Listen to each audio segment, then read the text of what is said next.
You have probably heard of contact tracing through your governor, through the news, as things that need to be implemented before we can go back to normal. But what is contact tracing? Let me share it with you, and you're going to be freaked out by the end of this video. Now what I did is I was very interested in this, so I went ahead and I got 2 certificates in terms of what it was to become a contact tracer. So I spent about 9 hours. We're going to wrap it up here in about 20 minutes to just give you the highlights of what contact tracing entails and how it's going to affect you, because I guarantee you it will affect you and your family. We talk about saving the lives and the livelihood of the American people and of course the life of our democracy. So in terms of saving lives, the only way we're going to have rid ourselves of this, as well as open up our economy, is evidence, science-based testing. Just think of the T's: testing, tracing, treatment, and isolation then when necessary, of course, with social distancing. So let's look at the main points. Now, this is if you have COVID-19. You can either be done by test or by symptoms. Now, what our contact tracers know is that you can infect 2 days before and up to 10 days after. And how you can infect people is there's 3 definitions that were given in contact tracing school. One is physical. So you're hugging someone, you are kissing them, high-fiving them. Any physical contact, you could have given it to them. If you're close, within 6 feet for more than 10 minutes, so you're talking to someone and you're within that 6 feet social distancing number, well, you could infect them then. Let's say you're more than 6 feet apart, but for a longer time. At this point, you're thinking movie theaters, airplanes, trains, restaurants. So maybe not direct contact with somebody, but they're in the vicinity of the area for longer than 30 to 40 minutes. Now, what's going to happen is once you get a test that is positive, it goes to a tracer, and that tracer is going to do some research on you, find out a little bit about you, and give you a call. Now, they're going to tell you that you tested positive and that you need to be isolated for a minimum of 10 days on the onset, and it has to be within no fever for 3 days. So if you're on day 9, but you still have a fever, you need to add another 3 days until your fever is cleared. And by isolation, I mean total isolation. This is nobody near you. Even your dog can't be there. So you can see here that specifically with a person that is symptomatic, they should maintain separation from household animals as they would any other household members and avoid direct contact with any of your pets. So you cannot contact your pets, people, anybody in your family. You need to be completely isolated. Now, what that means is you could have to go into a hotel room. If you have no way of not sharing a bathroom or any space, they will check that out. So you'll have to show like video evidence if the conference is done via teleconference. Walk them around your house. Let them know that you have space to be isolated. Now the next is quarantine. Quarantine means I am healthy. I have no symptoms. I have not contracted the disease. But maybe for 14 days, they're going to check to make sure that I haven't. So that means, again, that I cannot leave my house. And as a contact tracer, I'm supposed to set you up with social services. So if you have kids and you have no one to care for them, we'll take your kids. We'll take care of that. If you need groceries, we'll do groceries. But you literally cannot be in contact with anybody and you cannot leave your house. Even if you're healthy, you are still quarantined not to be leaving the house. Unfortunately, you could be totally healthy, get out of quarantine, and guess what? Be at a restaurant, someone else in the vicinity has it, be quarantined again. Now, I'm not sure what happened with all the other states, but what we did in California is we passed a workman's comp law that's in effect to the end of July. That workman's comp is going to take care of all of that for any employee, no matter where you contact it. The employers are going to be held responsible. I'm not sure what that is in all the other states, but it's something that passed here just recently, and who knows if that will get extended. Okay, so isolation and quarantine basically means the same thing, except quarantine is a little bit longer, right? So you're sick, you only have 10 more days. If you're quarantined, 14 days. What does this look like in normal time? Okay, so they're going to want to know, as a contact tracer, I call you up, I tell you you become positive. We've looked at your house, do a video conference so you can show me that you have a place to isolate. And then I'm going to ask you, who did you come in contact with? And I'm going to tell you, if you tell me, oh, I don't know, I'm going to tell you to look at your phone and we can do it together and look at your social media and we'll figure out where you have been. And you need to make sure you know your movies, flight numbers, and anything with large venues. Now, some of the places, what they've already instituted now, are you have to put your contact information when you go to a restaurant, you go to a hair salon, any of those things, because that way they can track you. But you would say, I went to this movie or I went to this restaurant. Everybody who's at that restaurant would be contacted then by the contact tracer. So let's say, unfortunately, I got it. Well, guess what? My family would have to be quarantined. And not just for the 10 days, they have to be quarantined for 14 days because it would be also the last time they had contact with me. So on day 4, my test comes back positive. Now they have 14 days from day 4, the last day that they had contact with me. And they have to be completely isolated from me. Let's say I was on a train. We were all sitting on the same cabin because I was getting to work. And there was 10, 15 people on that train. All of them would need to be quarantined. I had gone to work. Everybody at work would need to be quarantined. I went to a restaurant after work. All of them would need to be quarantined. Can you see how a disease, when it is already widely spread, this doesn't make sense to quarantine the population in terms of you could get quarantined again and again and again. Even though you're healthy and never sick, you will not be allowed to leave your house. Now, you've been hearing that this is all voluntary. You'll hear it throughout the speeches. I've listened to a lot of governors. I'll put on the Washington governor really quickly so you can hear him say, oh yeah, they'll follow it. But let me show you before I do that a couple of the documents that are out there. This is right on his website. He's already rolled out the plan. And basically you can read this. Request for voluntary quarantine. This is for somebody you're the legal guardian at. It tells you to go and remain at the address by the date and time.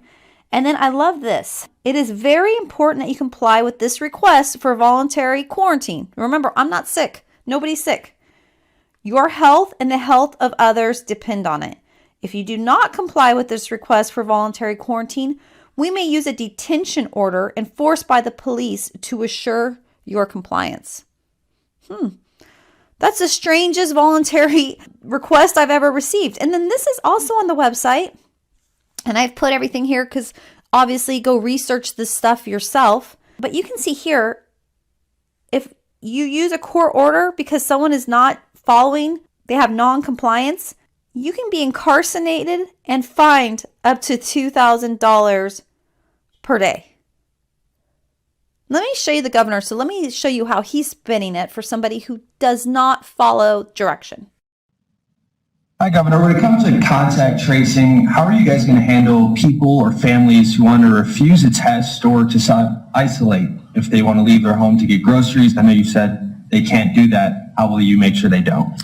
Well, that's why I referred to the family support personnel. We will have attached to the families a family support person who will check in with them to see what they need on a daily basis, see how they're doing, see how they're faring, and help them if they can't get a friend to do their grocery shopping. We will help get them groceries in some fashion. If they need pharmaceuticals to be picked up, we can help make sure that they get their pharmaceuticals. So that's why we want to provide them family support. As far as refusal, it just shouldn't come to that. It really hasn't. We've had really good success when we've asked people to isolate. They've done so in the real high percentages.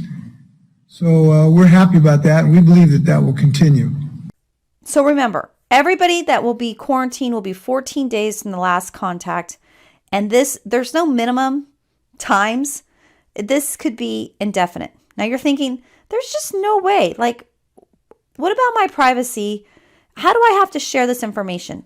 And I can tell you, when I went through the contact tracing classes, they tout that You are doing this contact tracing for the greater good.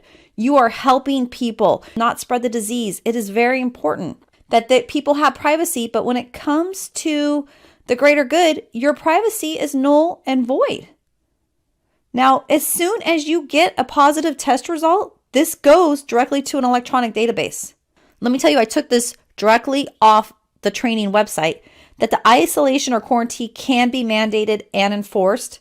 And there's other health enforcements such as vaccines are requirements to take medicine because you cannot risk being infected and giving it to others. When you're tested for COVID-19, you might assume that your test result will stay confidential with your doctor and the health department. After all, that's how it usually works with medical information, but we're living in unusual times.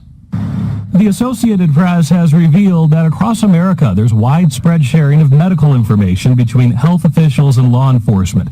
Denver is doing it, so's El Paso County. It is law enforcement specific information that is only in our computer-aided dispatch. Jacqueline Kirby is with the El Paso County Sheriff's Office. She says addresses are flagged identifying homes of people who have tested positive for COVID-19. We get sensitive information all the time. We have cautions on addresses for a myriad of reasons, and this is just an additional layer of protection for our deputies. I want to share with you, this is just something in California, that's where I'm located, but you can read here, and I'm assuming that a lot of other states have similar things. This shows that they can, because you can see here, a threat of a communicable disease outbreak or epidemic that threatens the public health, it gives them the rights to do this. Adopt and enforce regulations requiring strict or modified isolations or quarantine for any contagious infections or communicable diseases. It takes measures as necessary to ascertain the nature of disease and prevent its spread. It can take control of the body of any living person or the corpse of any deceased. It can quarantine, isolate, inspect, and disinfect persons, animal, houses, rooms, and other property. So, based on what we have right now, I don't have any privacy rights. You can see here, this is just New Jersey. I just wanted to throw this out there because other states have laws. This was enacted in 2005. So I suggest you go start researching what is allowed in your state and what rights you have given up when you start looking at a disease that could pose a risk to the health of the population. Let me put it very clearly. You have no constitutional right to endanger the public and spread a disease, even if you disagree. You have no right not to be vaccinated. You have no right not to wear a mask. You have no right to open up your business. Wait, can I stop you? Yeah. No right not to be vaccinated, meaning if they decide you have to be vaccinated, we have to be vaccinated? Absolutely. And if you refuse to be vaccinated, the state has the power to literally take you to a doctor's office and plunge a needle into your arm. If the vaccination Where is that in the Constitution? If the vaccination is designed to prevent the spreading disease. If the vaccination is only to prevent a disease that you will get, for example, if there's a disease that will kill you, you have the right to refuse that, but you have no right to refuse to be vaccinated against a contagious disease. Public health, the police power of the Constitution, gives the state the power to compel that, and there are cases in the United States Supreme Court. So they talked about tools available for contact tracing because they said, in California, we're supposed to have 20,000 contact tracers for our population. They said you might get a lot of these cases. So you might be doing a couple 100, 500,000 a day. How else can we do it? And I thought this was weird, but they talk about China and North Korea. They say China and North Korea have a great system because they have a centralized database. And this database has everybody's phone number and they're given a unique code. And these codes track them through GPS. So as soon as they're in contact or somebody has it, they can send a notice out to everybody and they automatically know that they've been infected. We don't have that in the USA, so it was weird that they brought that up. However, they wanted to share was a great system. They started talking about the USA and that they have smartphone apps and also that businesses should be taking information if somebody comes infected at this point until apps are more widespread. I wanted to share about apps because you've heard they're voluntary. They're voluntary. And right now in the US, there's some apps out there, and we'll look at those, but they're about 2% of the people have downloaded them. And they said they need at least 50 to 70% of the population to download it to make apps effective. But how do these apps work? Well, let me share what they're doing in India. So India released an app, and they said this is a voluntary app. You do not need to download it. However, get this.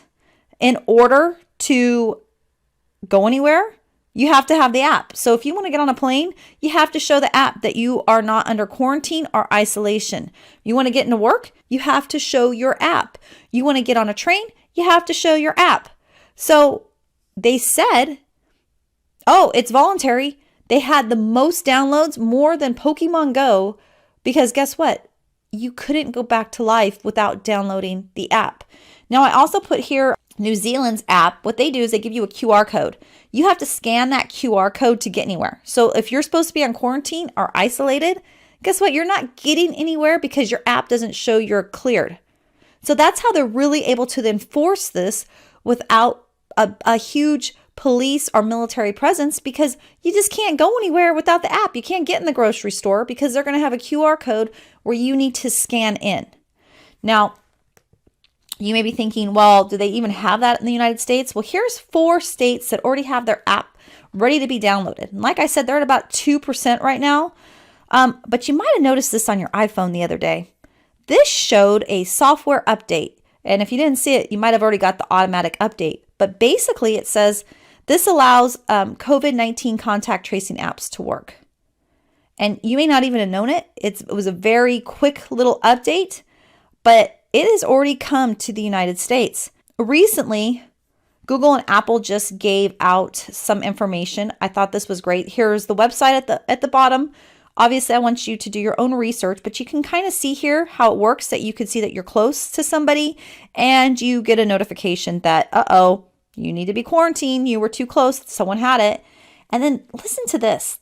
In this second phase in the coming months, this is really interesting because it talks about that they're going to use Bluetooth in the first phase, but without requiring an app to be installed. If a match is detected, the user will be notified.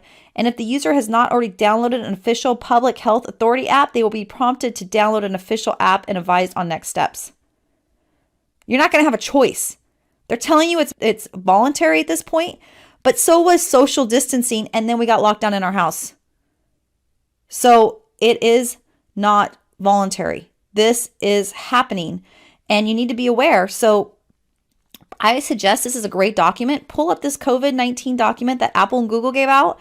It really talks about all the different things that are going to happen because of the app. And it is scary. Just to kind of share with you the different states. If you think your state is exempt because of, it might be a red state versus a blue state, every state is doing this. Okay, so I would suggest checking out this bill, HR 6666. And basically, there's $100 billion that they're asking for 2020 and additional years for subsequent fiscal year financing for 2021 and beyond. So if you think this isn't happening and you think they're not investing a lot of money in it, they are. They're trying to get $100 billion to track and trace us and keep us quarantined. How do you think they're going to allow you to get back into society without being quarantined and isolated again and again and again, especially as disease spreads or we do more testing and we realize that maybe there's a lot of people out there that have it that just don't show symptoms, but they'll need to be isolated. You'll see that there's 120 antibody tests. In general, these tests are not reliable for the individuals to act based on the results. So basically, they're saying even if you had antibodies at the coronavirus, it's still unknown if that protects you from getting sick again. There's probably only one way that you're going to be able to get out of your house, and that's going to be vaccinated. So just watch out for that, because that is really becoming a hot topic of the vaccination, and that might be the only way that you're going to be released out of this tracking and tracing in terms of being allowed to go into stores. I wanted to share this last video with you, and I thought it was interesting. I'll put it that way and end with that video. But start thinking about this tracking and tracing and really, what's the purpose? It makes sense if something was small and the outbreak was small and they could actually track and trace it. But at this point, it's so widespread. What is the value? With that, Jack Windsor, WMFD TV, Mansfield. Governor, on the last question, and my question is for you, and it's going to be a very sensitive question, and I'm going to do my best to be intentional so that it's not misrepresented. Today, it sounds as if we're pivoting from COVID to larger social issues like housing, education, and transportation. I know in past pressers we've learned about Dr. Paul Farmer and Partners in Health working with us on contact tracing. Looking at the Partners in Health website, contact tracing seems to be part of a larger social agenda for Partners in Health. The site states a vision to rectify, quote, structural violence of capitalism, which the organization sees as the root cause of things such as racism, gender inequality, xenophobia, and homophobia. Now, I'm not questioning the injustice of those things, Governor, so let me be very clear about that. What my question is, can you tell us why you chose to partner with an organization that demonizes capitalism and seems to be rooted in liberation theology based on Marxist ideals? Well, I've never always agreed with Paul Farmer, who started it, and many of his ideas. But he and the organization have had an ability to deliver health services. My wife Fran and I are very familiar with this in Haiti. We've seen what he has done in Haiti. We've visited Haiti over 20 times, and so that's just something that we do in our private lives. And so, the Partners with Health, you don't have to accept the ideology of Paul or anybody else. But what I'm interested in is getting things done. And they're not the ones who are doing it on the ground. People who are going to be doing it on the ground are Ohioans. But they serve as a consultant. They have done this type of work not only in the United States but around the world. They're pretty darn good at it. And so I'm going to take help from wherever I can get help and wherever I find expertise. I don't have to agree with everyone's ideology or what they think about everything in the world, and to accept that, to be able to use their help. We're in a war. We're in a battle. We're going to put the best people we can on the field. The best people are the Ohioans, but we're going to get some help from this group because they've done some of these things before.